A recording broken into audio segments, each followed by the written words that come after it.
With every Assassin's Creed game, there comes a new protagonist. Now, with that new protagonist, there comes being compared to Ezio and their own character traits.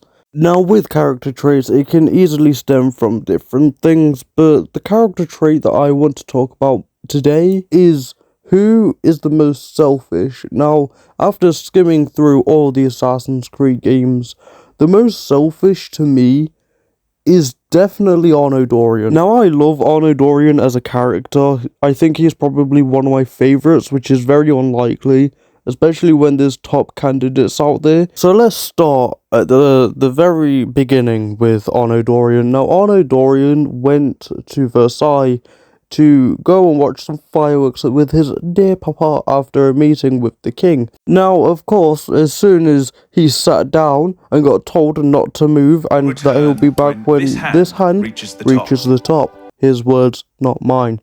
Now, there was this wee little interference by this unknown red-headed girl that decided to tell him to steal an apple.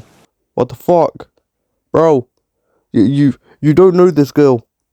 Just if that was me, I would have stayed right where I was. Honestly, like, no thank you. I don't know you. Stop it. So after Arno Dorian, little boy Dorian, decided to steal the apple and run back and have a little ha ha ha ha giggle moment with Elise, which we soon find out. Shay Patrick Cormac, yes, the guy that makes his own look. I make my own look, Liam. Decides to stroll in la-di-da-di-da to go and assassinate Charles Dorian. Now, after when someone finds his body, I think it was a screamer or I can't remember, but tons of soldiers run past. Very like. Now, with Arno thinking that he was the reason why the soldiers were running, his guilty conscience decides to step out and go, I'm the one who stole the apple. Right, okay, we're gonna skip.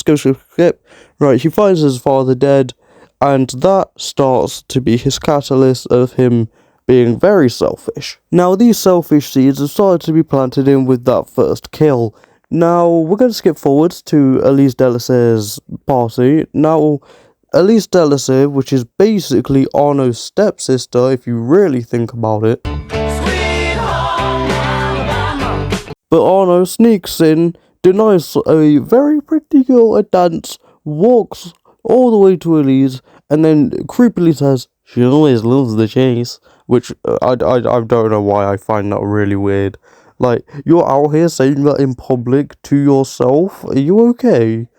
Do you need help, Arno? Are you okay? But after going into Elise's room and kissing her for a bit, he dips, runs out the window, runs all the way back outside and sees Monsieur Delisayre, and seeing Monsieur Delisayre drop after being stabbed by a little wee needle. Beautiful. Right.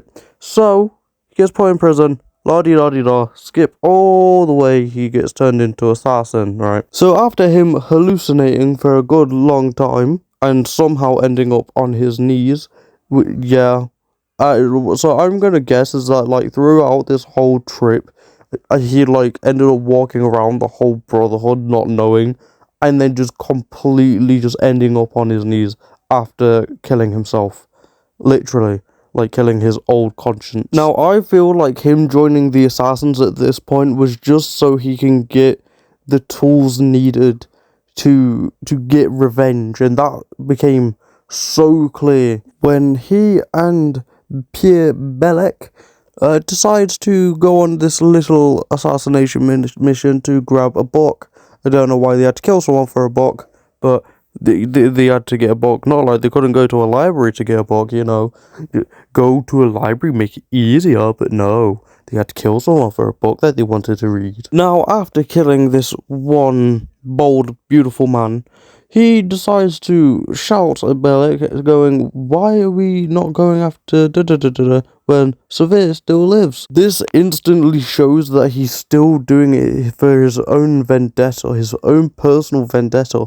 He's not doing anything for the Brotherhood, he's only in the Brotherhood to do things for himself. This is also then shown even further when he goes to assassinate a target that he shouldn't be going and assassinating without the Creed even knowing, and even then, the assassination of said person, which I can't remember the name, so if you can just let me know in the comments, because I just genuinely cannot remember.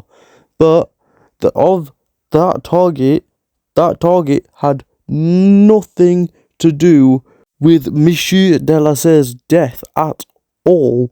I don't think. I think that's what I remember, because he wasn't even a single threat.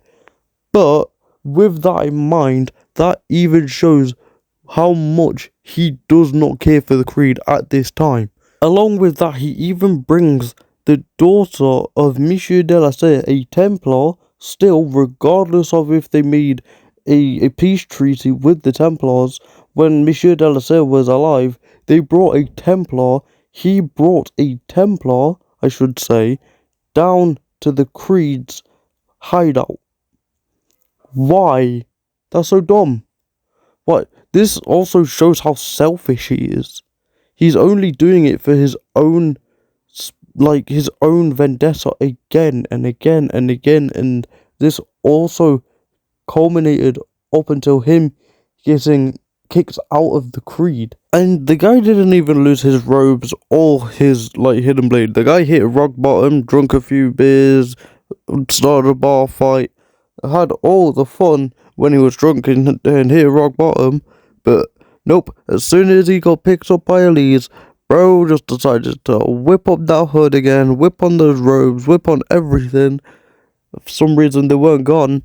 Makes no sense. I mean, I guess the French Brotherhood of Assassins just didn't care. But of course he did redeem himself in the Dead Kings DLC, which I feel like having another game with him would have finished up his story nice and tight, but would have been a lot better, and seeing his relationship with the Brotherhood then, which I feel would have been best, but of course he didn't get one, which is upsetting, because Arno is a great character in my opinion.